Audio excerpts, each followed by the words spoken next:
What's going on, y'all? So this is the look. Um, just want to talk you through my emotional process because the first 2 days after getting the haircut, I didn't want to look at myself in the mirror. I really disliked the way I look. I hated the way I looked.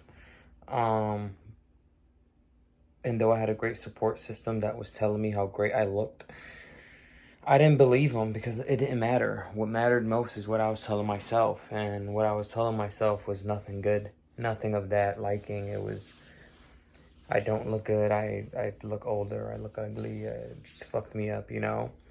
But I had to remember that this was a decision I made.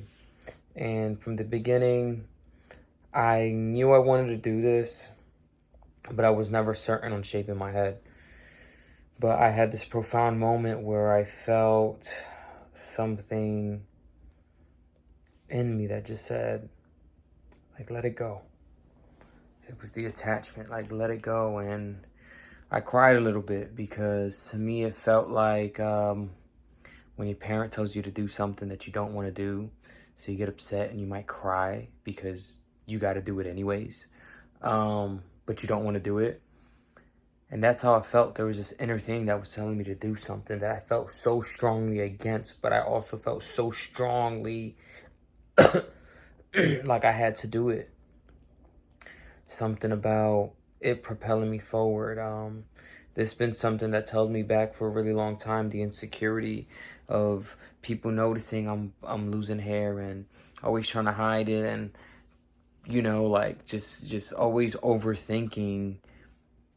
Do people notice it? And so shaving my head though was something really drastic for me. It was a step in the direction of heading toward more growth on all types of levels, both like actual growth of my hair, also interpersonal growth. Because I feel like when you allow yourself to remove things from your life, you can only allow space to receive more of that in which you want, that in which you're in further alignment with. And I thought long and hard about this. It was a roller coaster of emotions, of doing it, not doing it, but all in all, I'm an Aries, and sometimes I just like to make really tough decisions that I don't even want to do. Because like a part of me would have this inner knowing of something good's gonna come out of this, and yeah, it may be some simple that people don't understand, but I understand this because I've seen things like this happen many times in my life, or twice in my life exactly, when I started making music, where that same inner voice told me to rap on stage, and I was just like, no, no. And I went seeking for validation around everyone to tell me, don't do it. But they were like, do it. And I did it. And it brought me so much. It brought me my first song. It brought me connections with great people. I felt closer to myself. I felt this inner thing of like the power of following the strong thoughts that are telling us to do something good, or something different in our life. And that was about 2 years, probably 3 years ago, probably at this point. And then recently with I was smoking weed. I've been smoking weed since I was 15. It was heavily a part of my identity. There was people, places, things all associated with that thing that was built around it. And I've always had this inner thing telling me, let it go, let it go, let it go. But I would just ignore it. I would ignore it until recently I said, fuck it. You know what? Let me just see what happens. What what can come in when I create the space and let this thing go that I feel like no longer is serving my higher self, no longer serving the person I want to become, the future me. And that I feel like I've reconnected with myself. I've created a lot more. I've been more clear, and I feel more powerful.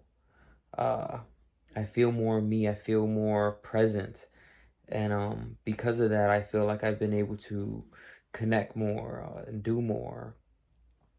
And now it's the thing with the hair where it's like there's this huge attachment to my hair. It's been my identity for years. It's been in my mind a part of who I am, and not even just in my mind, just in general. It's been a part of who I am. You know, just having long hair, from having the little slick back to having a mohawk to, you know, growing the long hair out. You know what I'm saying?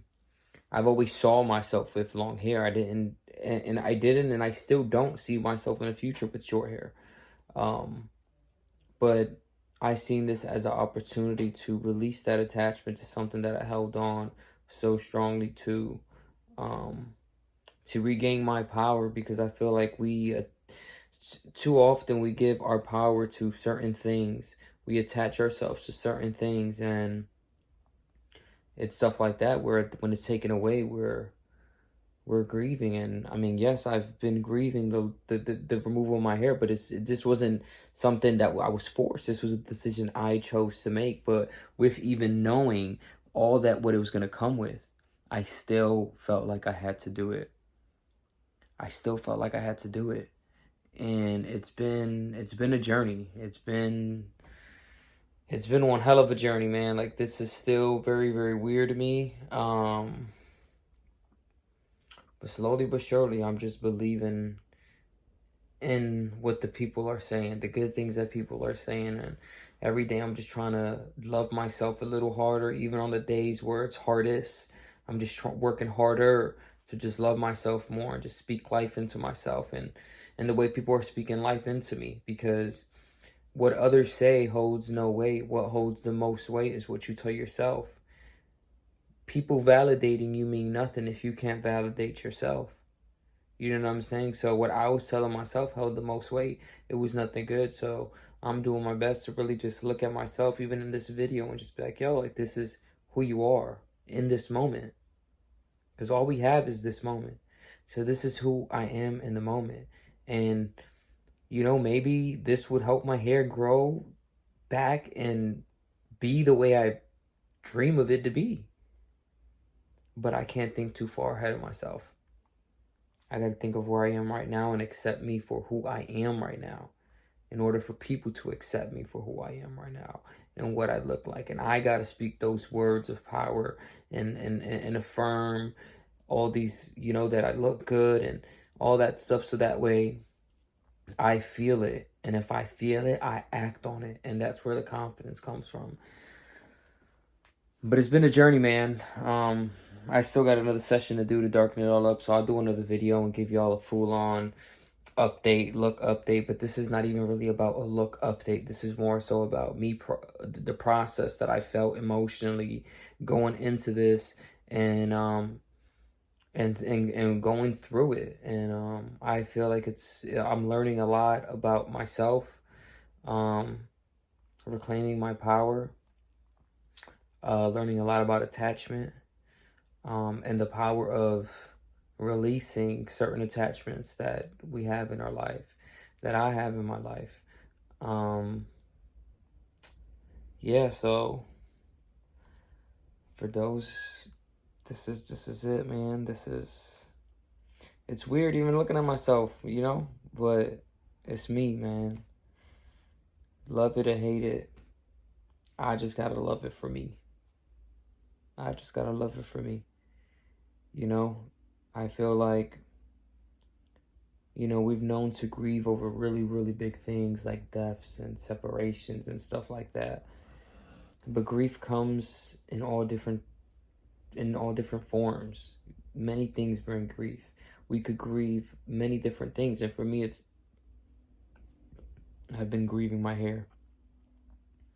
And I forget what the levels of grief are, but I feel like I'm in this space where I'm starting to just accept it. You know? So yeah, in 3 weeks, I'll be going for, I have to reshave my head again. And I'll be going for the last session. I'll bring you along that journey as well. And we'll tap back in and how I feel in that moment. But right now, we're still feeling feelings, but the feelings are getting better. You know what I'm saying? So stay tuned.